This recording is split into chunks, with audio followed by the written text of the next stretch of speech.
প্রথমে স্থান পাইল পুরুষ হইয়া, প্রথমে স্থান পাইল পুরুষ হইয়া।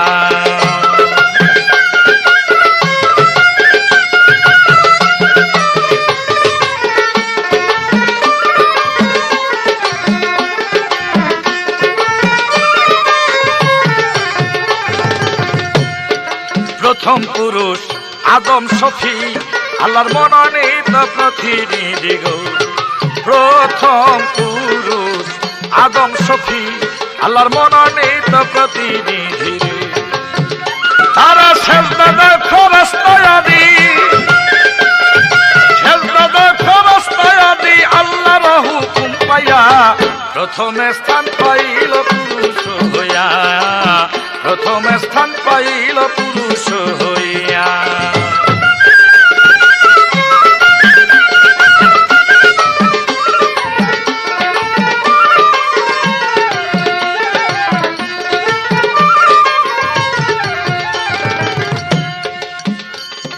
নূর মুহাম্মদ নূরে নবী, ওরা যার উসিলায় এই পৃথিবী গো।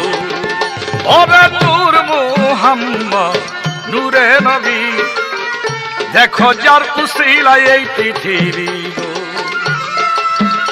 আল্লাহর দিদার পাইল নবী,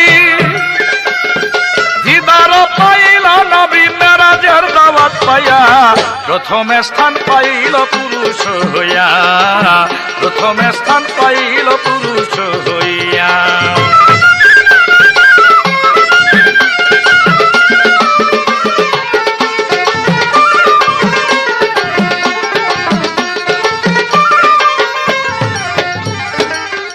আদম হতে নবী পয়গাম্বর সাধু মুনি আউলিয়া।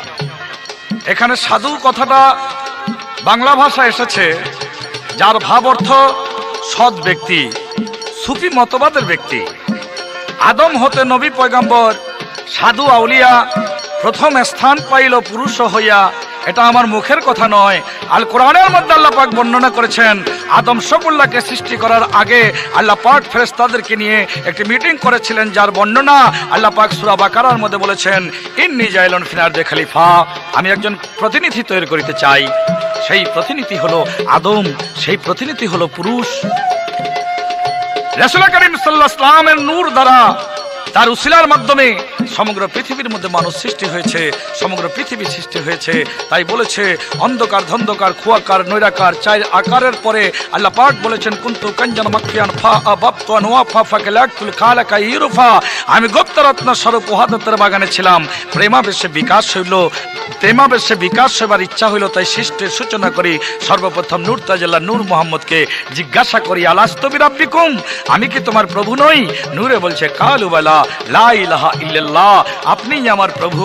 আল্লাহ পাক খুশি হয়ে বলছে, তুমি যখন আমাকে প্রভু বলে স্বীকার করলে, আমিও তোমাকে স্বীকার করলাম মুহাম্মদুর রাসূলুল্লাহ। তাই রাসূল করিম সাল্লাল্লাহু আলাইহি ওয়াসাল্লামকে সব নবীদের প্রথম সৃষ্টি করে সব নবীদের সর্বশেষ তাকে পৃথিবীর মধ্যে আগমন করেছেন, এবং রাসূল করিম সাল্লাল্লাহু আলাইহি ওয়াসাল্লামকে আলাদাভাবে আবার সম্মান দিয়ে তাকে মেরাজে নিয়ে আল্লাহর দিদার পর্যন্ত লাভ করেছিলেন। দেখো পীরানের পীর আব্দুল কাদির, বাবা বান্দা ছিল মন কীর্ণ রে। ওরা পীরানের পীর আব্দুল কাদির, যিনি বেঁধেছিল মন কীর্ণ রে। ওসাই করিল যারা পৃথিবীর, ওসাই করিল যারা এই পৃথিবীর আউলিয়ার রাহা দিয়া, প্রথমে স্থান পাইল পুরুষ হইয়া, প্রথমে স্থান পাইল পুরুষ হইয়া।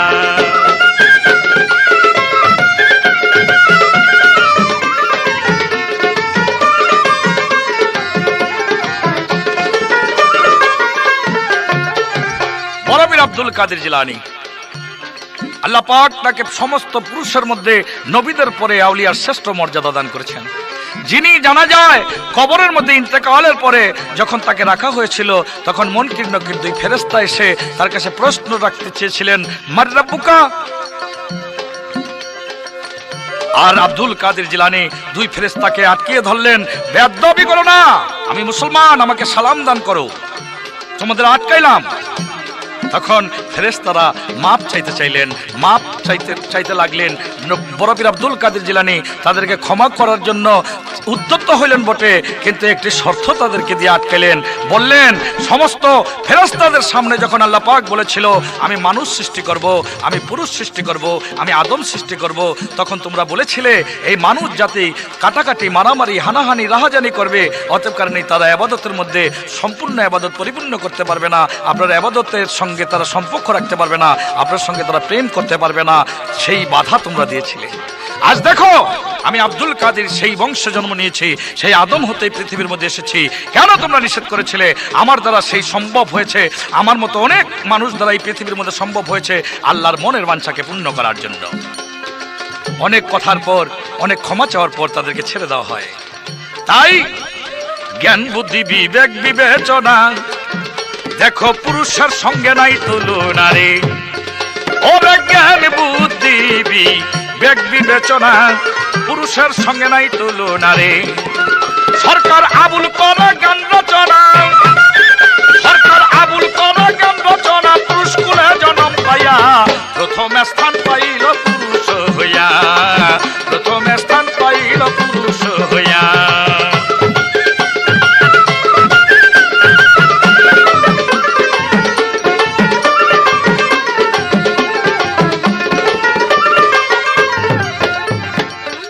নারী পুরুষ গানের পালা, আসলে এই পালা আমাদের বর্তমান জমানার মধ্যে তেমন একটা প্রচলন নাই। আগে এই পালার প্রচলন খুব বেশি ছিল। আগে এই পালার মধ্যে অনেক কাটাকাটি, অনেক গালাগালি, অনেক বকাবাজি, অনেক ধর্মের মতবাদ এর মধ্যে আসতো। তার মধ্যে ভুলও ছিল, তার মধ্যে শুদ্ধও ছিল। কিন্তু আমি এই নারী পুরুষ পালা করার একটাই মাত্র আমার উদ্দেশ্য, যে নারী পুরুষের মধ্যে তো কোরআন হাদিস আছে, নারী পুরুষের মধ্যে তো ধর্ম আছে, নারী পুরুষের মধ্যে তো মানুষের শিক্ষার ব্যাপার আছে। তাই একমাত্র এই উদ্দেশ্যেই আমি নারী পুরুষ পালার মধ্যে সম্মত হয়েছি। তাই আমি মমতাজকে প্রথমবারে প্রশ্ন রাখবো। আমি জানি অন্যান্য মহিলাদের চেয়ে মমতাজ কথাবার্তায়, হাদিস কোরআনের দৃষ্টিতে সর্বদিকে তার ভিতরে সেই ধর্মীয় প্রাণ আছে, ধর্মীয় মন আছে। নিজে মানুষকে বুঝাবার জন্য ধর্মীয় দৃষ্টিতে তার আপ্রাণ চেষ্টা আছে আমরণ পর্যন্ত। এই দৃষ্টিতে আমার প্রশ্ন, আমার রাসূল করিম সাল্লাল্লাহু আলাইহি ওয়াসাল্লাম তার এক হাদিসের মধ্যে বর্ণনা করেছেন, রাসূল করিম সাল্লাল্লাহু আলাইহি ওয়াসাল্লাম বলেছেন, হাসরের মাঠে 8টি ভেস্তের দরজায়, সেই ভেস্তের দরজাগুলো ডাক দিবে, এক প্রকার মহিলাকে ডাক দিবে, তোমরা আমার বুকে আসো, তোমরা আমার বুকে আসো, তোমরা আমার মধ্যে আসো। রাসূল করিম সাল্লাল্লাহু আলাইহি ওয়াসাল্লাম বলেছে, ওই প্রকার নারী যারা এই পৃথিবীর মধ্যে 4টি কর্ম করবে, সেই 4টি কর্মের পরিপ্রেক্ষিতে বিনা হিসাবেই সেই ব্যক্তিকে জান্নাতে ডাকিয়া জান্নাতের ভিতরে তাকে স্থান দিবে। আমার প্রশ্ন, মুহাম্মদ মুস্তাফা সাল্লাল্লাহু আলাইহি ওয়াসাল্লাম এটা কোন প্রকার নারীকে বলেছে যে হাসরের মাঠে বিনা হিসাবে জান্নাতে তাদেরকে ডাকিয়া জান্নাতের ভিতরে প্রবেশ করাইবে? কি 4টি কর্ম করলে? এটা কোন নারীরা, কোন দল তারা? এই আমার একটি প্রশ্ন রইল। ওরে আদম হতে নবী পয়গম্বর, আদম হতে নবী পয়গম্বর, আদম হতে নবী পয়গম্বর, সাধু মনি আউলিয়া প্রথম স্থান পাইল পুরুষ হইয়া, প্রথম স্থান পাইল পুরুষ হইয়া, প্রথম স্থান পাইল পুরুষ হইয়া, প্রথম স্থান পাইল পুরুষ হইয়া। সম্মানিত শ্রোতা মণ্ডলী, আমি মানিকগঞ্জের মমতাজ বেগম শুরু করছি নারী এবং পুরুষের পালা। আমার প্রতিপক্ষ শিল্পী জনাব আবুল সরকার সাহেব যেভাবে রেখেছেন পুরুষের পক্ষ থেকে, আমি তার পিছনে কথা রাখার জন্য চেষ্টা করব। আসসালামু আলাইকুম। মেয়ের কাছে সাধন ভজন, মেয়ের কাছে সাধন ভজন, মেয়ে শক্তিমান জগতে, মেয়ে হয় প্রধান জগতে, মেয়ে হয় প্রধান।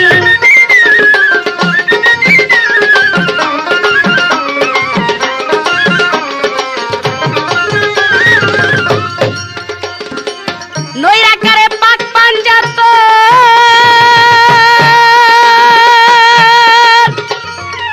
ডিম্বুকারে ভেসেছিল হাদিসের লেখন রে। নৈরাকারে পাক পাঞ্জাত,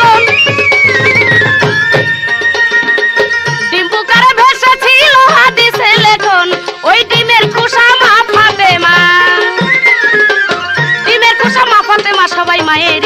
প্রধান জগতে, মেয়ে হয় প্রধান জগতে, মেয়ে হয় প্রধান।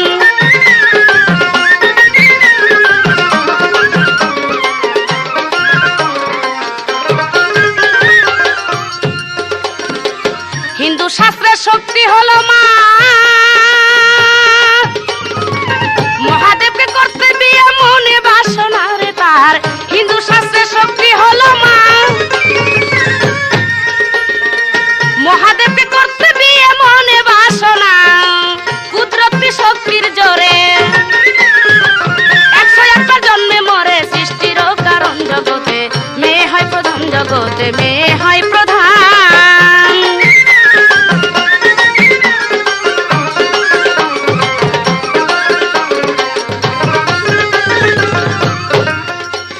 আদি হইতে অনন্তকাল ধরিয়া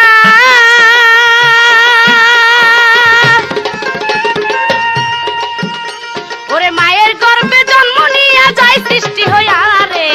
আদি হতে অনন্তকাল ধরিয়া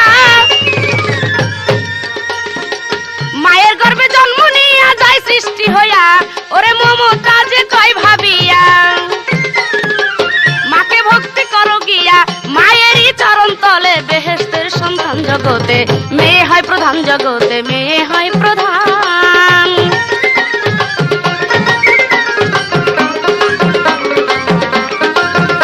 প্রিয় শ্রোতা মণ্ডলী, আমার প্রতিপক্ষ শিল্পী খুব সুন্দর একটি গান গাইলেন, সাথে কিছু কথা বা আমার কাছে একটি প্রশ্ন রেখেছেন। আমি যথাসম্ভব তার জবাব দেওয়ার জন্য চেষ্টা রাখবো। তবে একটি গান, সেই গানের মধ্যে আমি পাইলাম যে সৃষ্টি জগতের সর্বপ্রথম হইল, সর্বপ্রধান হইল পুরুষ। তারই মধ্যে আমার হযরত মুহাম্মদ নবী করিম সাল্লাল্লাহু আলাইহি সাল্লাম যিনি মেরাজে যান। এখানে আমার একটা কথা মনে পড়ে গেল। আমার রাসূল পাক মেরাজে গিয়েছেন, এই কথা সত্য, কিন্তু উনি যেই বুরাকের মধ্যে উপরে উঠে উনি মেরাজে গেলেন, সেই বুরাকের সবচাইতে সুন্দর বস্তু কি ছিল? আমরা জানি এই বুরাকের সবচাইতে সুন্দর বস্তু ছিল তার মুখের চেহারা। আরো জানি এই যে সুন্দর বস্তু, এই চেহারাটা কিসের মতো ছিল? সেটা ছিল একটা নারীর চেহারার মতো, একটা মেয়ের চেহারার মতো। তাই মেরাজ রাসূল করেছে, এবং আজও যদি কোনো ব্যক্তি মেরাজ করতে চায় তাহলে মেয়ে ছাড়া সেই মেরাজ হয় না। তাহলে দেখেন এখানে আপনার কতটুকু কি হইল। যা হোক সে কথা। এইবার তার আর এক কথা, সরকার আবুলে করে গান রচনা, পুরুষ কুলে জন্ম লইয়া, গানের শেষের কলি আমি পাইলাম। এই কথাটা আমার জানি কেমন লাগতেছে, হয়তো ভালো কথাটা, তারপরেও যেন কেমন লাগতেছে। কারণ এই জগতের মানুষ যত এই পৃথিবীতে আসে, সর্বপ্রথম এসে একটা পুরুষের কুলে কিন্তু যায় না, একটা নারী কুলে জন্ম নেয় এবং নারীর কুলেই থাকে, মায়ের কুলেই থাকে।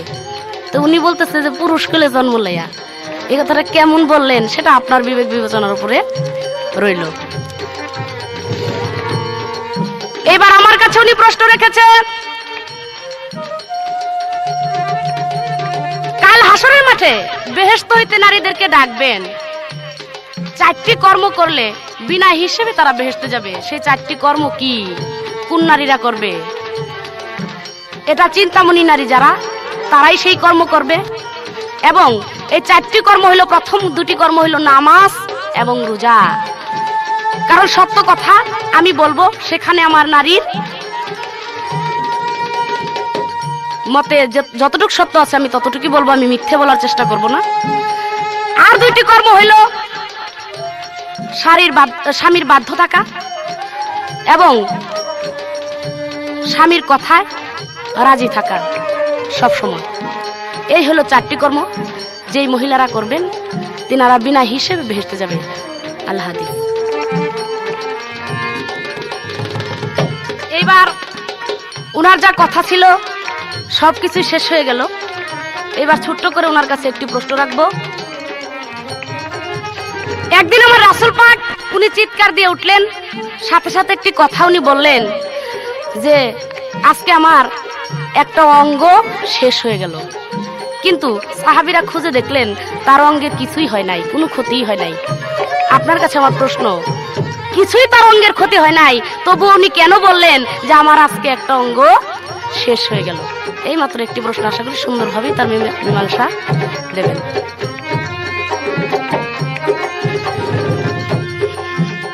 ওরে নৈরাকারে পাট পাঞ্জাত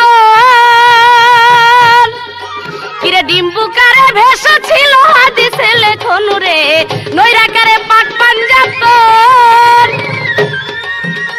ওরে ডিম্বুকারে ভেসেছিল হাদিসে লেখন, ওই ডিমের খোসা মা ফাতেমা, ডিমের খোসা মা ফাতেমা সবাই মায়েরই সন্তান জগতে, মেয়ে হয় প্রধান জগতে, মেয়ে হয় প্রধান। মেয়ের কাছে সাধন ভজন, মেয়ের কাছে সাধন ভজন, মেয়ে শক্তিমান জগতে, মেয়ে হয় প্রধান জগতে, মেয়ে হয় প্রধান। মেয়ের কাছে সাধন ভজন, মেয়ের কাছে সাধন ভজন, মেয়ে শক্তিমান জগতে, মেয়ে হয় প্রধান জগতে, মেয়ে হয় প্রধান জগতে, মেয়ে হয় প্রধান।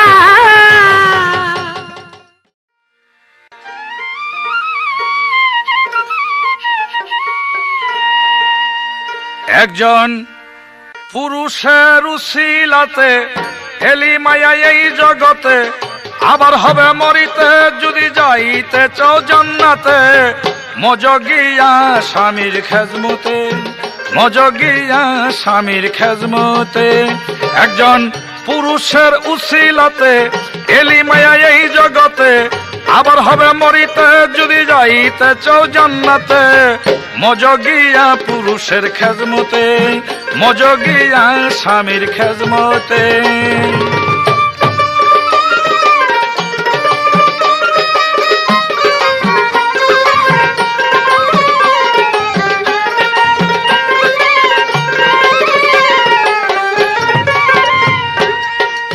একজন পুরুষের উসিলাতে, আমি আগেই বলেছি নারী পুরুষ গান কোরআন এবং হাদিস ইসলাম মোতাবেক।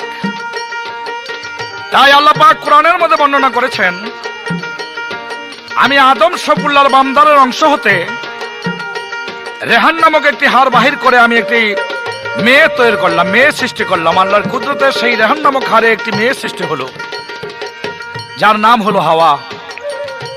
আমাদের আদি পিতার নাম আদম শফুল্লাহ, আমাদের আদি মায়ের নাম হাওয়া বিবি। এটার গোড়াগড় হিসাব করলে সেই আদম শফুল্লাহ অর্থাৎ পুরুষ হতে এই পৃথিবীর মধ্যে মেয়ের উৎপত্তি হয়েছে বা সৃষ্টি হয়েছে। যদিও বলা হয়েছে ভাব তত্ত্বে গিয়া সেই নৈরাকারের মধ্যে ডিম্বু রূপে মা ফাতেমা খোসা রূপে ছিল, কিন্তু তার ঊর্ধ্বে গিয়া যদি হিসাব করি তাহলে মুহাম্মদ মুস্তাফা সাল্লাল্লাহু আলাইহি ওয়াসাল্লাম ছাড়া এর আগে আর কিছুই সৃষ্টি আল্লাহ পাক করেন নাই।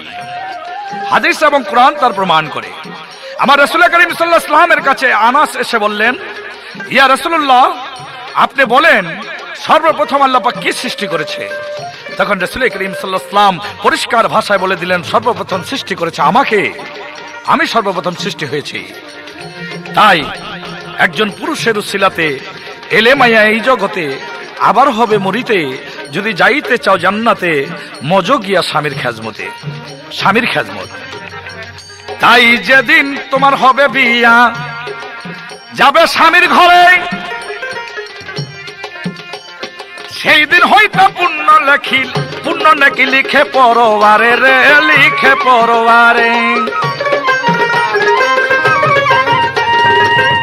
আগো যেদিন তোমার হবে বিয়া, যাবে স্বামীর ঘরে, সেই দিন হইতে পুণ্য সোয়াব লিখছে পড়ো, আরে তোমার লিখে পরবারে। ওরে কিবা ভালো কিবা মন্দ, কি পছন্দ অপছন্দ, কিবা ভালো কিবা মন্দ, কি পছন্দ অপছন্দ, কথার ছন্দ প্রেমের গন্ধ কি দিচ্ছে দিনে রাতে, মজগিয়া স্বামীর খেজমতে, মজগিয়া স্বামীর খেজমতে।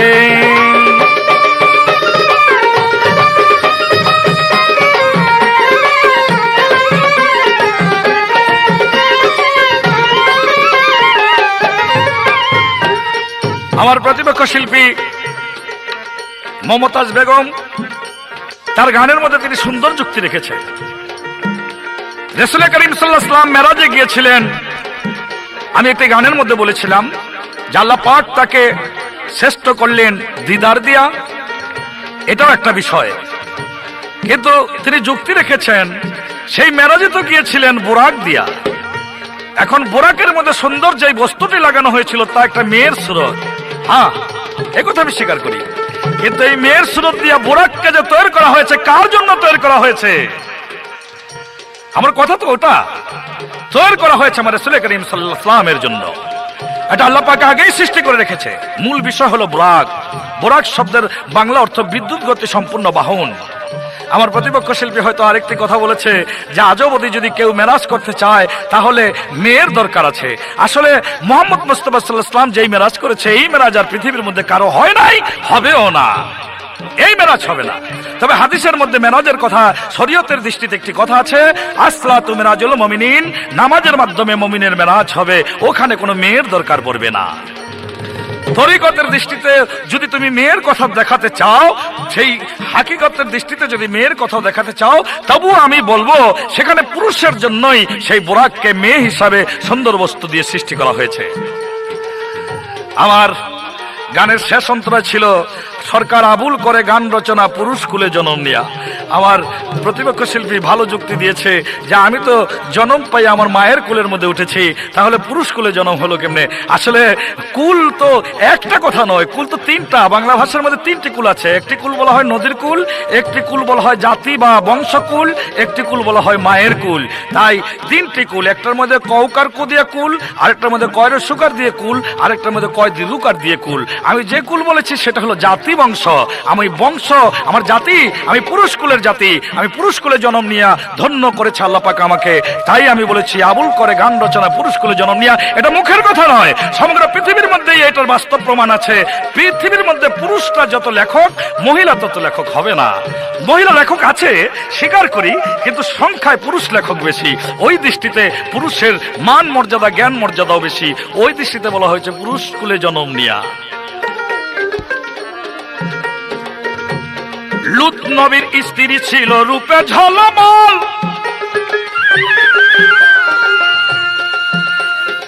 একদিন কেবল লূত নবীকে বলিল পাগল। লূত নবীর স্ত্রী ছিল রূপে ঝলমল, একদিন কেবল লূত নবীকে বলিল পাগল। আল্লাহ কয় ফেরেশতারা তোমরা শুনছ নিরে জ্ঞান, আমার নবীরে পাগল কইল নবীর বিবি হইয়া। আজ হইতে আরশ মহল্লায় আমার কাপে থরে থরে, স্বামীরে পাগল কইল লূত নবীর স্ত্রী ঘরে। কেমন করে সহ্য করি আমি কাদের গরি,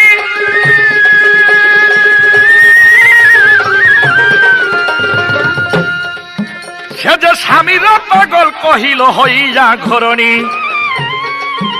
আমার এই আরশ খানি উঠেছে কাঁপিয়া, ওই রমণীর জন্য লেখো দুজক হাবিয়া।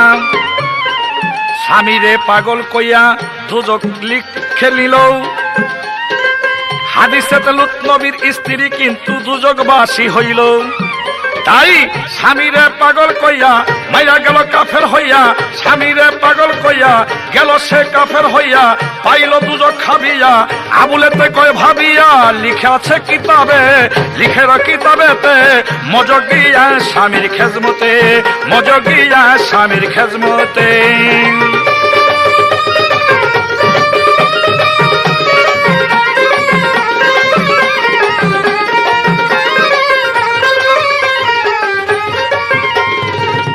আমার গানের এই অন্তরটার মধ্যে আমি বুঝাতে চেয়েছি, লূত নবী নামে আল্লাহর এক পয়গম্বর ছিল, এক নবী ছিল।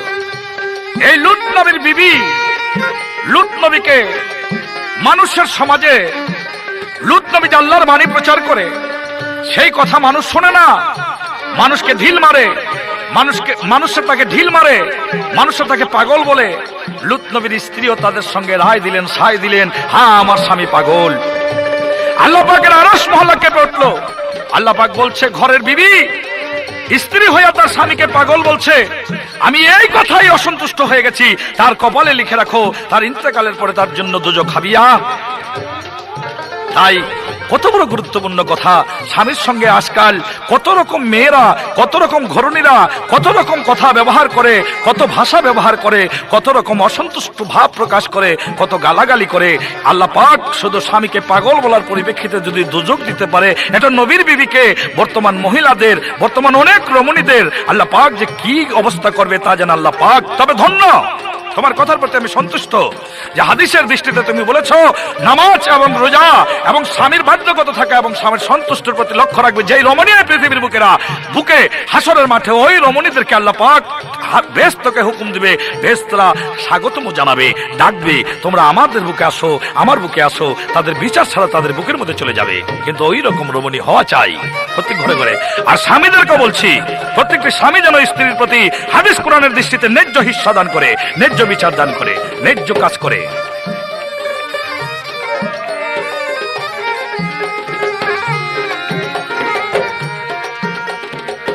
আমার কাছে প্রশ্ন করে ধর্ম সমর্থন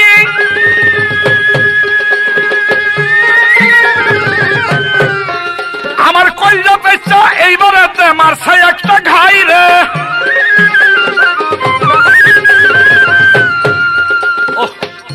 বড় ভাবের কথা, কিন্তু দুঃখের বিষয় ক্যাসেট তো সময় তো পাওয়া যায় না। রাসূল করিম সাল্লাল্লাহু আলাইহি ওয়াসাল্লাম একদিন চিৎকার দিয়ে বললেন, আমার এক অঙ্গ অবশ হয়ে গেছে। সাহাবীরা বললেন, আপনার অঙ্গ তো ঠিকই আছে। রাসূল বলল, তোমরা বুঝো নাই, আমার এক অঙ্গ অবশ হয়ে গেছে মানে আমার সেই অঙ্গ ছিল আমার বিবি খোদেজা বিবি। এই খোদেজা বিবি আমাকে আপদে বিপদে সদা সর্বদা সহযোগিতা করেছে এবং একমাত্র ইসলাম প্রচার করার সাহায্যকারী হিসাবে এই খোদেজা বিবি পৃথিবীর মধ্যে সর্বপ্রথম ব্যক্তি, যার কাছে আমি সর্বপ্রথম বলেছিলাম কালেমাত লা ইলাহা ইল্লাল্লাহু মুহাম্মাদুর রাসূলুল্লাহ। আল্লাহ পাক একটি নতুন ধর্ম দিয়ে আমাকে পাঠিয়েছে, তুমি বিশ্বাস করো লা ইলাহা ইল্লাল্লাহ, নাই কোনো মাবুদ আল্লাহ ব্যতীত, তিনি তোমার এবং আমার সকলের স্রষ্টা, এবং আমি মুহাম্মাদুর রাসূলুল্লাহ, আমি আল্লাহর রাসূল, আমি মুহাম্মদ আল্লাহর রাসূল।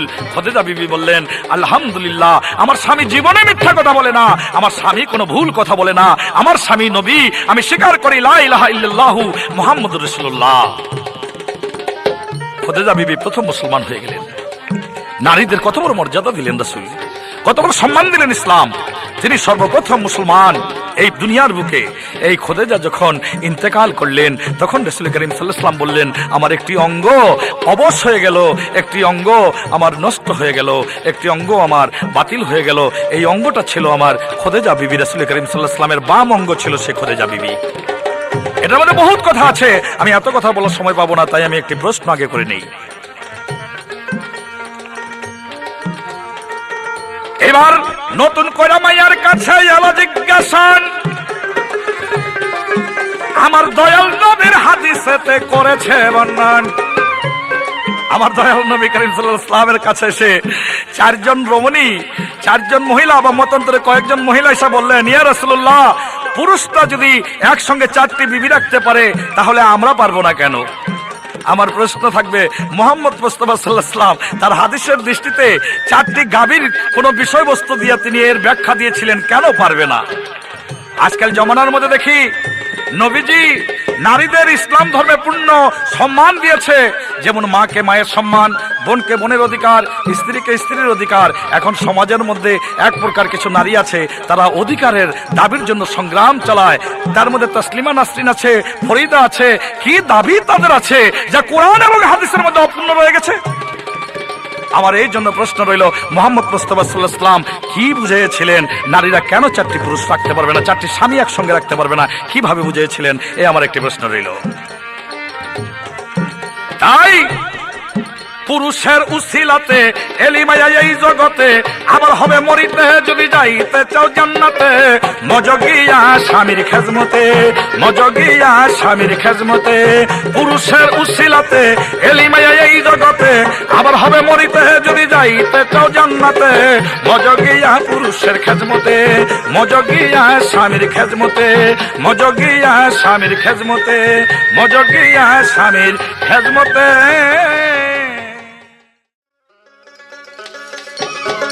প্রিয় শ্রোতা বন্ধুরা, আমার প্রতিপক্ষ শিল্পী তার একটা গানের মধ্যে বলেছেন যে পুরুষ হইতে নারীর সৃষ্টি। তার এই কথাটা শুনে আমার একটা গান মনে পড়ে গেল। মায়া তোর বাবার ঠাকুর চাচা মামুর পরম পাওয়া লক্ষ্মী মায়ার গুণের কত দিব সাক্ষী মায়া তোর বাবার ঠাকুর চাচা মামুর পরম পাওয়া লক্ষ্মী মায়ার গুণের কত দিব সাক্ষী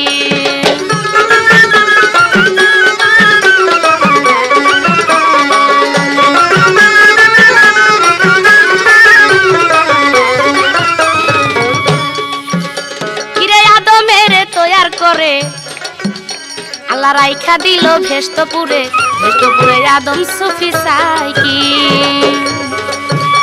মনরে আল্লাহ আদমের তৈয়ার করে কিরে রাইখা দিল ভেস্তপুরে ভেস্তপুরে আদম সুফি সাইকি ও তার জ্ঞানাখি খুলিয়া গেল রে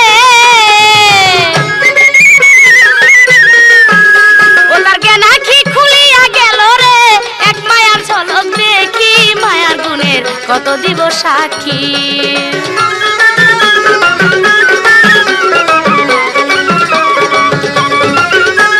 কারণ আল্লাহ আদমকে তৈরি করে বেহেশতে রাখলেন কত সুখ শান্তি কত কিছু সেই বেহেশতের মধ্যে ছিল তবু আদমের শান্তি আসে না আদম কাঁদতে লাগলো আল্লাহর দরবারে যে হে বারেলাহি আমার একা একা ভালো লাগে না আমার দুসুরের দরকার আল্লাহ তার কান্নাকাটির জন্য তখন এই হাওয়াকে সৃষ্টি করলেন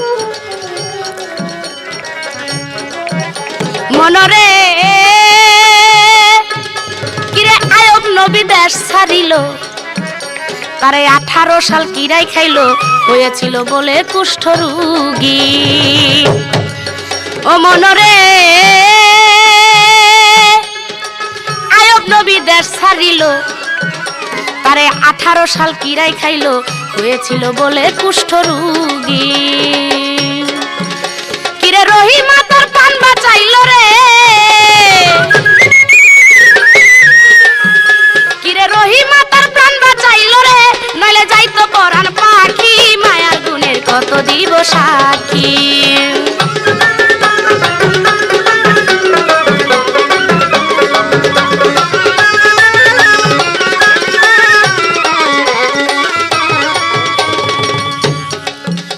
মনরে সফুরায় এক মায়া ছিল ওরে সফুরায় এক ছিল মায়া মুসাই তারে করলো বিয়া 10 বছর রাখিয়া মাঠে বকরি সে মায়ার সাথে ওরে মায়ার কাছে পাইলো লাঠি রে সে যে মায়ার সাথে পাইলো লাঠি রে ওরে মুসার দেহ রক্ষী মায়ার গুণের কত দিব সাক্ষী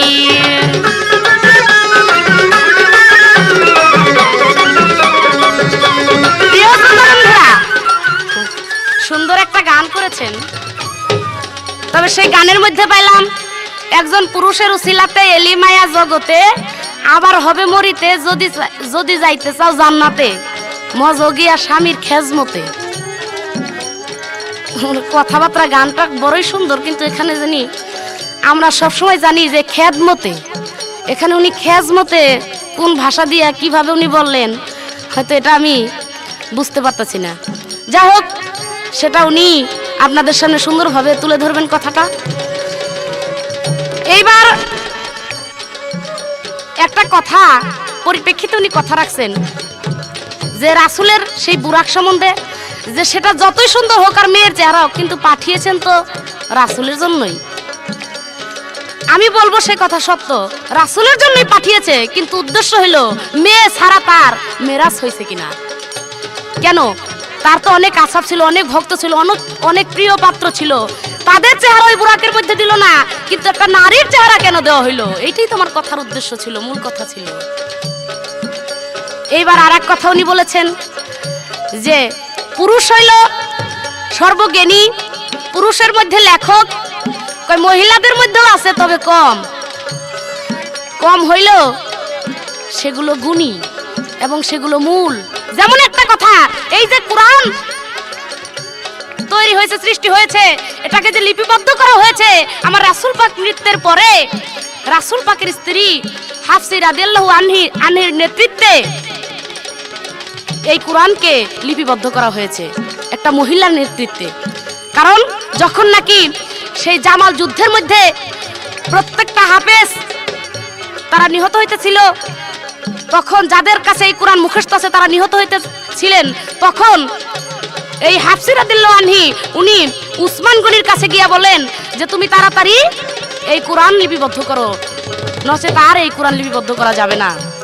তাই এই আমাদের যে সবচাইতে পবিত্র জিনিস, আমাদের সবচাইতে গুরুত্বপূর্ণ যে জিনিস, যে বস্তু, সেটাই তো একটা মেয়ের নেতৃত্বে লিপিবদ্ধ করা হয়েছে। এরপরে যত যাই লেখেন, যত যাই বলেন, কোরআনের চাইতে কি বড় লেখা এবং বড় জিনিস আর আছে? এখানে শ্রোতা মণ্ডলী আপনারা একটু বিবেক বিবেচনা করবেন। মনরে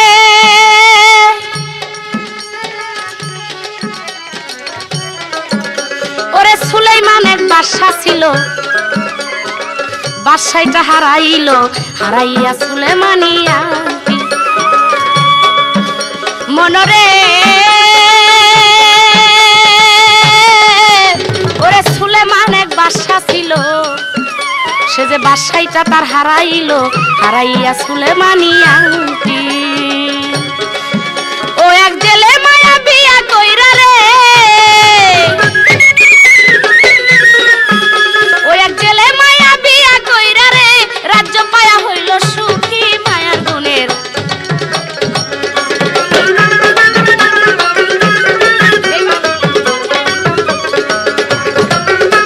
প্রশ্ন করেছেন একটা পুরুষ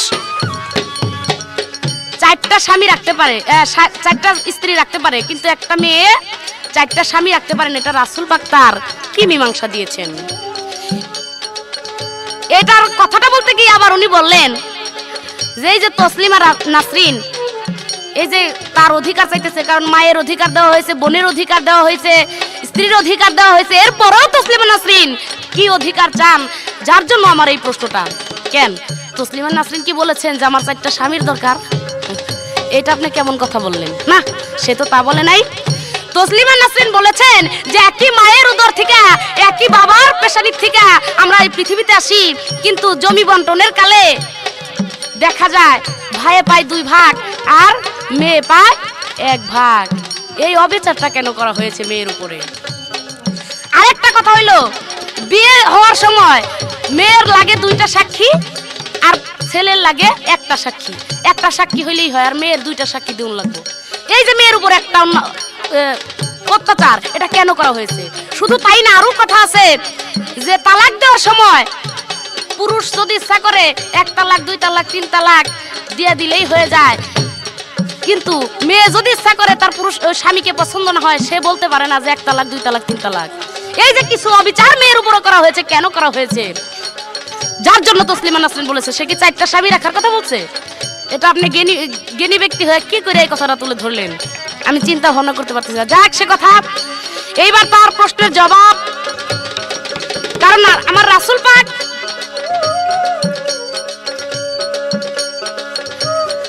আমার রাসূল পাক 4টা গাভীর দুধ এনে একত্রিত করলেন, সাথে সাথে বললেন যে কালো গাভীর দুধ কোনটা, লাল গাভীর দুধ কোনটা এবং সাদা গাভীর দুধ কোনটা, এটা তোমরা বাছট করো। তখন আর কেউ সেই দুধ বাছট করতে পারলেন না, কারণ দুধ তো এক রঙের।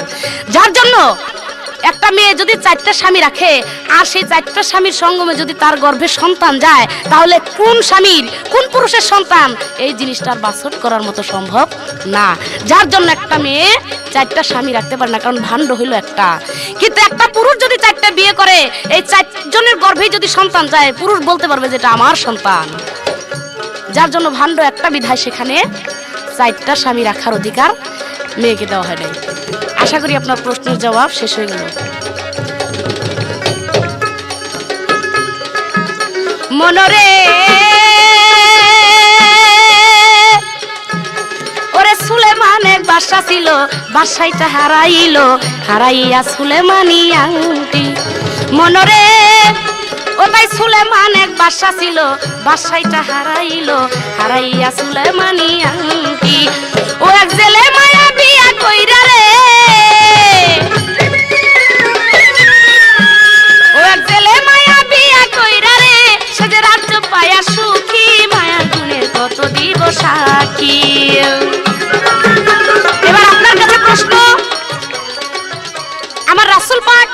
সে জিন্দা অবস্থায় দুইটা মহিলার কবরে সে মুদ্রার মতো শুয়েছিলেন। কেন শুয়েছিলেন এবং সেই মহিলা দুইটা কারা? কেনই বা সেই মহিলার কবরে সে নিজে মুদ্রার মতো হইয়া শুয়েছিলেন? এই মাত্র আপনার কাছে একটা প্রশ্ন, আশা করি সুন্দরভাবেই তার মীমাংসা আসবে। মায়া তোর বাবার ঠাকুর চাচা মামুর পরম পাওয়া লক্ষ্মী, মায়ার গুণের কত দিব সাক্ষী। মায়া তোর বাবার ঠাকুর চাচা মামুর পরম পাওয়া লক্ষ্মী, মায়ার গুণের কত দিব সাক্ষী। মায়া তোর বাবার ঠাকুর চাচা মামুর পরম পাওয়া লক্ষ্মী, মায়ার গুণের কত দিব সাক্ষী। মায়া তোর বাবার ঠাকুর চাচা মামুর পরম পাওয়া লক্ষ্মী, মায়ার গুণের কত দিব সাক্ষী। মায়া তোর বাবার ঠাকুর চাচা মামুর পরম পাওয়া লক্ষ্মী। মায়া বলে আমার বাবার ঠাকুর। আসলে ঠাকুরও তো পুরুষই হইল, ঠাকরানি হবে, ঠাকরানি। ঠাকরানি হইলেও হইতো। তো ঠাকুর আমার বাবার ঠাকুর আমার দাদা, এটা মিলছে। তো দাদি আমার বাবার ঠাকরানি, হ্যাঁ এইটাও হবে। যাই হোক, আদম বেহেশতের মধ্যে ছিল, সেই মায়ার ঝলক দেখে সে রক্ষা পাইল, আর না হলে তো বেটকি বুটকি ধরছিলই। এইভাবে না, ঠিক আদম বেহেশতের ভিতরে আল্লাহ পাক তাকে রাখলেন, তখন তিনি একা একা, তো একা একা অনেকদিন এটা খারাপ ভাব লাগে, কথা বলার মতো মানুষ নাই, বা একটা মনের ভাব যে আল্লাহ পাক তাকে একা একা রাখছে, তার খেজমতের দরকার, সেবা যত্নের দরকার, অনেক কিছু চিন্তা ভাবনা করেই আল্লাহ পাক সেখানে ওই হাওয়া বিবিকে সৃষ্টি করেছিলেন। আর গানটার মধ্যে যে বলা হলো রহিমা তার প্রাণ বাঁচাইলো, আসলে প্রকৃতপক্ষে আইয়ুব নবী কেন, সমস্ত মানুষের প্রাণ বাঁচাবার মালিক হলো আল্লাহ। রহিমা তার খেজমতদার হিসাবে ছিল, এই জন্য রহিমাকে তিনি দোয়া করেছেন যে তুমি আমাকে যে সেবা যত্ন করলা, আমার ঘায়ের কিরাগুলো যে তুমি চাটলা এবং আমাকে যে আরাম দিলা জিব্বা দিয়া, আমার যে 18 বছর কুষ্ঠরোগী হয়েছিলাম, আমার আমার আমার ঘায়ের মধ্যে আমার যে ঘাও ছিল, সে ঘায়ের মধ্যে যে পোকা ধরে গেল, তা বিলবিল করে কামড়ায়, তুমি জিব্বা দেওয়া নাড়া দেওয়ার পরিপ্রেক্ষিতে তা আমি আরাম পাই। আমি তোমাকে দোয়া করি আল্লাহ পাক যেন তোমাকে বেহেশতের সর্দারনি বানিয়ে দেয়। আল্লাহ পাক তা কবুল করছিলেন। মুসা নবী সফুরাকে বিয়ে করেছিল। সফুরার এক সোহেব নবীর মেয়ে ছিল। মুসা নবীকে সোহেব নবী বলল যে তুমি আমার মেয়েকে বিয়ে করবে, আমি তোমার সঙ্গে আমার মেয়েকে বিয়ে দিব, কিন্তু একটা আইন আছে, সেটা হলো দেনমোহর। দেনমোহর পরিশোধ করার জন্য তোমার কাছে কি আছে? মুসা নবী বললেন আমার কাছে তো কিছুই নাই, আমি তো একজন মুসাফির মানুষের মতো। তখন সোহেব নবী বললেন মুসা নবী, এটা বিধান, এই পরিপ্রেক্ষিতে তুমি আমার ম্যাশ পালগুলোকে 10 বছর পর্যন্ত রাখালি করবে, ওর পরিপ্রেক্ষিতে তোমার দেনমোহর পরিশোধ হয়ে যাবে, যেটা মেয়ের বাবায় পাওনা তা তুমি পরিশোধ করে দিলাম। এবং লাঠি, সেই লাঠি মুসা নবীর হাতে সোহেব নবীর থেকে এসেছিল, যা আদম সফুল্লার হাতের মধ্যে ছিল, ধারাবাহিকভাবে এসেছে। এই হাতের লাঠির বড় কেরামতি আছে, এটা ছেড়ে দিলে সাপ হয়ে যেত, এটা দিয়ে তিনি সেই বড় বড় বেদিনদের সঙ্গে যুদ্ধ করেছিল, সেইটা যৌতুক হিসাবে তাকে দিয়েছিল। আর খেদমত যে কথাটা বলা হয়েছে, এটা কিন্তু বাংলা ভাষা নয়, এটা কিন্তু আরবি ভাষা। এটার একটা এই ভাব অর্থ দাঁড়ায়, কিন্তু এটার অক্ষর দুইটা, যেমন দাল আর জাল। দাল আর জাল কোনো কোনো সময় একইভাবে ব্যবহৃত হয়ে থাকে, তাই এইটাও তুমি গ্রহণ করে নিতে পারো। নারীর চেহারার মতো কেন দিল? এটা তো আল্লাহ পাক বলে দিয়েছে যে আমি সেই বুরাককে সৃষ্টি করেছি সবচেয়ে শ্রেষ্ঠ অলঙ্কার দিয়া, সেই মুহাম্মদ মুস্তাফা সাল্লাল্লাহু আলাইহি ওয়াসাল্লামের জন্য।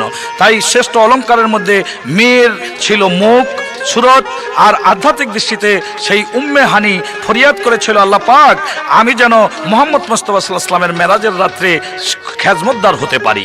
এই দৃষ্টিতে, আধ্যাত্মিক দৃষ্টি আর বাহিরের শরীয়তের দৃষ্টিতে আল্লাহ পাক মেয়ের চেহারা দিয়ে তার চেহারাটাকে বানিয়েছে।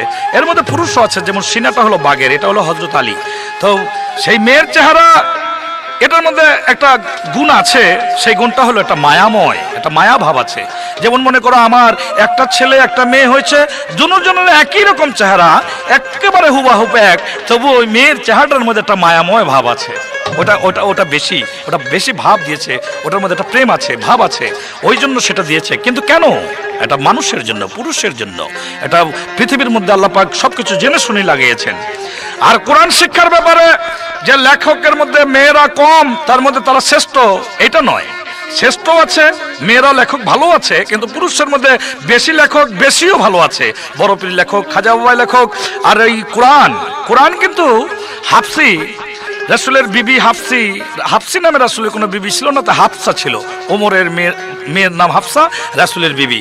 তো কোরআনের ব্যাপারে বর্ণনা করেছেন একটি কিতাবের মধ্যে, দেখা গেছে যে ওসমান গনি এটাকে লিপিবদ্ধ করেছিলেন, সাহায্য নিয়েছিলেন তিনি 10 জন পুরুষ হাফেজের, বড় বড় সাহাবীদের, এবং রাসূলের এক বিবিও ছিল। কোনো কোনো কিতাবে তার নাম সালমাও বলে, আর তুমি যেমন হাফসা বলছো হাফসাও বলে। তো এই জন্য সে কিন্তু তাকে লিপিবদ্ধকারী হলো না, লিপিবদ্ধকারী হয়েছে ওসমান গনি, কিন্তু তার সাহায্যকারী হিসাবে, সিগনেচার হিসাবে রাসূলের বিবিও দিয়েছে, এবং সাহায্যকারী হিসাবে আরো 10 জন সাহাবী কোরআনে হাফেজ ছিল। যাই হোক, তোমার কথা আমি সংক্ষেপে এই পর্যন্ত রাখলাম, এরপর আমি গান বলবো।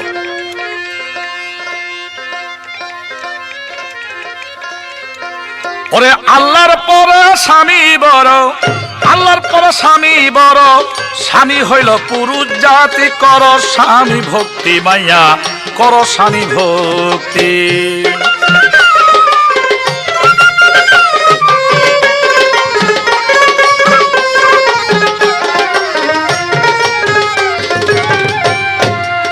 মনরে এরা মনরে মনরে কর যদি স্বামী সেবা, আল্লাহ রাসূল তাতে পাইবা, চরণ ধরে পরে রইবা, হইবা জান্নাতি। কোরআন হাদিসকে আজ ফাঁকা, উক্তি কি নিবা যুক্তি। দেখো সব জায়গাতেই পুরুষ বড়, ওরা সব জায়গাতেই পুরুষ বড়, স্বীকার করো, খরপতি করো স্বামী ভক্তি মাইয়া, করো স্বামী ভক্তি।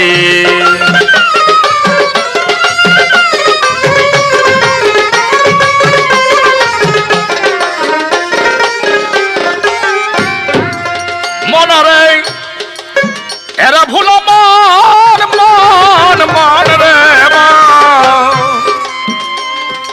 আল্লাহর হুকুম ফরজ হইল, কোরআনে তার প্রমাণ রইল, তারপরে স্বামীর হুকুম ফরজ নারীর প্রতি। তুমি করো যত নামাজ পূজা, পয়সা দিবা রাতি,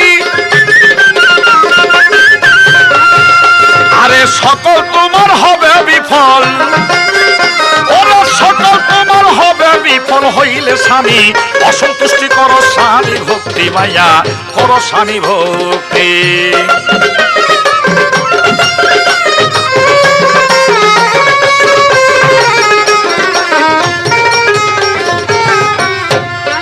পুরুষ হইয়া বলছে আবুল্লাহ স্বামীর চরণেরই ধুল, ভুল করিবে হারা বিকুল, কপালে দুর্গতি।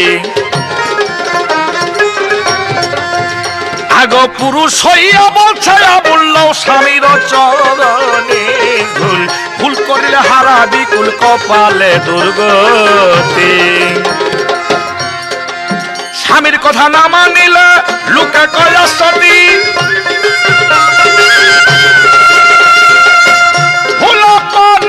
মন রে স্বামীর কথা না শুনিলে লোকে কয় সতী, সতী হইয়া পতি সেবা,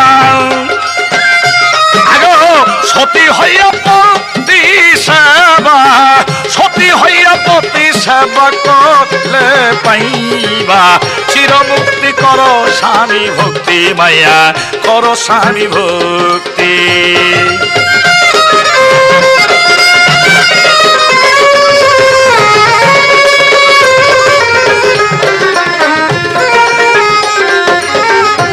বাহ, সত্যিকারই আমি বহুত মেয়েদের সঙ্গে গান করেছি, কিন্তু তোমার মতো এত সুন্দর জবাব, সত্যিকারই জবাব কেউ দেয় না।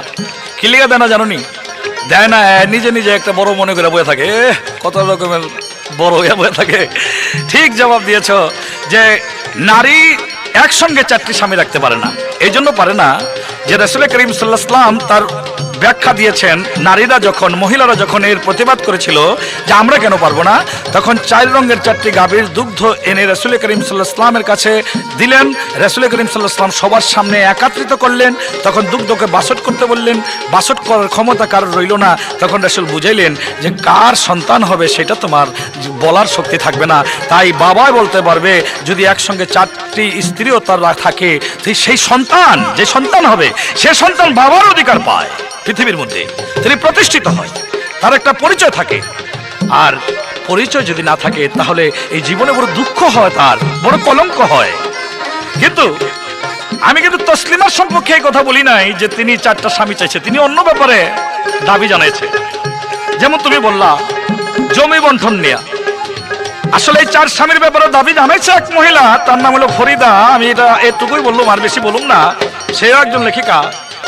কিন্তু এই জমি বন্টনের ব্যাপারে কোরআনের দৃষ্টিতে আল্লাহ পাক যেই ব্যবস্থা করে দিয়েছে, তার উপরে কোনো পৃথিবীর মধ্যে মহিলার জ্ঞান হয় নাই, বুদ্ধি হয় নাই, বিবেক হয় নাই যে আল্লাহর কোরআনের মধ্যে এটা ভুল করেছে, এ কথা বলতে পারে না। এই জন্য যে এক মার এক বাবার এই একটি ছেলে একটি মেয়ে, 3% জমিন আছে। এই 3% জমিনের মধ্যে যে ডবল পায় ছেলে, দ্বিগুণ পায় ছেলে, মেয়ে পায় তার অর্ধেক। এই হিসাবে যদি 1% মেয়েকে দেওয়া হয়, বাবার সম্পত্তি 2% পাইল ছেলে, হিসাব করো। এবার কেন 1% মেয়ে পাইল? এই মেয়েকে ভরণ পোষণ করার পরে এই মেয়ে যখন আরেকজনের কাছে যাবে, অর্থাৎ আরেকজন স্বামী গ্রহণ করবে, তখন তিনি আরেকটা ফ্যামিলির কাছে গেল, আরেকটা ফ্যামিলির অন্নভুক্ত হয়ে গেল, সেখানে তিনি আরেকজনের অধিকার হয়ে গেল, ওই স্বামীর অংশ তিনি পাওনা হইল। এই দিক দিয়া ওই দিক দিয়া এখানে বাবার 1%, ওই দিক দিয়ে স্বামীর অংশ যে পাবে, সেই দিক দিয়া দুইটা জিনিস একসঙ্গে পূরণ করলে তার সমান সমান হয়ে যায়। তারপরে এই নারীর এমন কোনো কর্তব্য নাই যে এই জমিন দিয়া তিনি আর তার ছেলে পেলেদের, তার বাচ্চা কাচ্চাদের তিনি লালন পালন করবে, এমন কোনো সমস্যা তার নাই, যেহেতু তার জন্য লালন পালন করার জন্য তার স্বামী যথেষ্ট। কিন্তু এই ছেলের ব্যাপারে কিন্তু বিরাট দায়িত্ব আছে, গুরু দায়িত্ব আছে। তিনি একজনকে বিবাহ করবে, তার ভরণ পোষণ করবে, তার ঘরে ছেলে সন্তান হবে, ওখানে খাওয়ান দাওয়ান আছে, কাপড় চোপড় আছে, পরিবার বর্গকে পরিচালনা করার জন্য তার অর্থ সম্পদের দরকার আছে। এই সমস্ত কিছুটা বর্তায় ছেলের উপরে। এই দৃষ্টিতে, এই অধিকারে সেই পুরুষের ভাগটা ডবল দেওয়া হয়েছে। আল্লাহ বিবেক বিবেচনা করে দিয়েছে, আল্লাহর উপরে কলম ধরার কারো ক্ষমতা নাই। সাক্ষী একজন পুরুষের সমান 3 জন মহিলা, আল্লাহ পাক কোরআনে যেটা বলেছে ঠিকই বলেছে। এই জন্য বলেছে যে বিবেক বিবেচনার মাধ্যমে আল্লাহ পাক দেখেছে যে জ্ঞান বেশি দান করেছে আদম সবুল্লাহকে, জ্ঞান বেশি দান করেছে রাসূল করিম সাল্লাল্লাহু আলাইহি ওয়াসাল্লামকে, জ্ঞান বেশি দান করেছে নবী পয়গম্বরদেরকে, জ্ঞান বেশি দান করেছে ওলিয়া উলিয়াদেরকে, জ্ঞান বেশি দান করেছে মুমিনদেরকে, জ্ঞান বেশি দান করেছে মুসলমান মধ্যে আমি যদি ধরি কোরআন হাদিস পড়নেওয়ালা সেই পুরুষ ব্যক্তিদেরকে, মহিলাকেও জ্ঞান দান করেছে। কিন্তু পুরুষের সমতুল্য সেটা হয় না, হয় না বলেই আল্লাহ পাক এই বাছরটা করেছে। তাহলে এটা আমার আর তোমার কথা নয়, এটা আল্লাহ পাকের কথা। যাক, আমার কাছে প্রশ্ন করে ভুলি নাই তাই মনে পড়ে, ধীরে ধীরে প্রশ্নের কথা বলবো তাহার যুক্তি। সংক্ষেপে আমি জবাব দিই। রাসূল করিম সাল্লাল্লাহু আলাইহি ওয়াসাল্লাম 2টা কবরে জিন্দা অবস্থায় মুদ্দারের মতো শুয়েছিল, এই উত্তরসূরি হয়ে একার ঠিক লাশ যেমনে রাখানো হয়, সেটা হলো একজন তার বিবি খোদেজা বিবির, আরেকজন হলো দাই হালিমার। কারণ ছিল, খোদেজা বিবি বলেছিল স্বামী আমি যখন ইন্তেকাল হব তখন আমাকে ওই কবরের মধ্যে আপনিই নামাবেন, আপনিই থাকবেন, আপনি শুইবেন আগে। কেন? যে আপনি বলেছেন মুনকির নাকির প্রশ্ন করবে, আমি সেই কবরের প্রশ্নের জবাব এবং কবরের আযাবকে বড় ভয় করি, আপনি নিজেই সেই কবরের মধ্যে প্রশ্নের জবাব দিবেন। মোহাম্মদ মুস্তাফা সাল্লাল্লাহু আলাইহি ওয়াসাল্লাম স্বীকার করলেন, খোদেজা ইন্তেকাল করলেন, রাসূল কবর করলেন, সেই কবরের মধ্যে তিনি শুইলেন। আল্লাহ পাক গায়বী থেকে ডাক দেয়া বলছে, ইয়া রাসূলুল্লাহ আপনি ওঠেন। রাসূল বলেছে আমি খোদেজার সঙ্গে ওয়াদা করেছি, আমি মুনকির নাকিরের প্রশ্নের জবাব দিব। আল্লাহ পাক গায়বী থেকে আওয়াজ দিয়ে বলছে, ইয়া রাসূলুল্লাহ স্বয়ং আমি আল্লাহ পাক সেই খোদেজার কাছে যে মুনকির নাকির প্রশ্ন করবে সেই জবাব আমি নিজেই দিয়ে দিব। আপনার শুইতে হবে না, আপনার প্রশ্নের জবাব দিতে হবে না, আমি নিজে আল্লাহ দিয়ে দিব। কারণ এই ইসলামের মধ্যে খোদেজার যে কত অবদান, আপনাকে যে কত মোহাব্বত করছে, এর পরিপ্রেক্ষিতে আমি আল্লাহই যথেষ্ট। আরেকবার শুয়েছিল রাসূল করিম সাল্লাল্লাহু আলাইহি ওয়াসাল্লামের দুধ মা, নাম তার দাই হালিমা। রাসূল করিম সাল্লাল্লাহু আলাইহি ওয়াসাল্লাম কবরের মধ্যে শুয়েছেন, কিছুক্ষণ পরে উঠছেন, উঠার পরে বলছেন সাহাবীরা এই কবরে কেন শুলেন আপনি? রাসূল বলছে আমার দুধ মা মারা গেছে, আমাকে তিনি দুধ খাওয়াইছেন, আমি এই কবরের মধ্যে শোয়ার মানে হলো এই কবরের মধ্যে আর কবর আযাব হবে না, আর মুনকির নাকিরের প্রশ্নের জবাব দিতে হবে না, তিনি আমাকে দুধ খাওয়াইছেন, আমি সন্তান হিসাবে তার এই কাজটি করে দিলাম। একবার দাই হালিমা আর একবার খোদেজা 2 জনের কবরের মধ্যে শুয়েছিলেন। এবার নতুন কইরা জিজ্ঞাসেলো, তাহার কাছে জিজ্ঞাসা ভালো, নতুন কইরা প্রশ্ন করি আমি। আমার এবার একটা গুরুত্বপূর্ণ প্রশ্ন থাকবে। প্রশ্ন হলো, নবী করিম সাল্লাল্লাহু আলাইহি ওয়াসাল্লামের কাছে এক সাহাবী গিয়া সকালবেলা গিয়া রাত্রের তার স্ত্রীর একটি ঘটনা বললেন। ঘটনা বলার পরে তার স্ত্রীর ঘটনা সকালবেলা গিয়া গত রাত্রের ঘটনা বললেন সাহাবী রাসূলের কাছে। রাসূলে সেই সাহাবীর কাছে ওই স্ত্রীর কাহিনীটা, গত রাত্রের কাহিনীটা শুনে রাসূল বলল, হে সাহাবী, তোমার স্ত্রীর মুহাব্বতে, এই গত রাত্রের কর্মের মুহাব্বতে আল্লাহ পাক তোমার স্ত্রীর উসিলায় 9টা রত্ন দান করলো এই পৃথিবীর মধ্যে।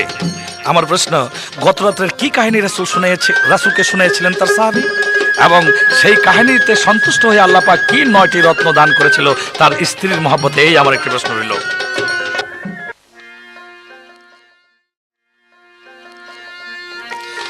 মেয়ে হইতে জগৎ পয়দা, মেয়ে সর্বজননী, মেয়ে হইতে জগৎ পয়দা, মেয়ে সর্বজননী। সৃষ্টিতে দৃষ্টি করে দেখছনি, হায় রে সৃষ্টিতে দৃষ্টি করে দেখছনি।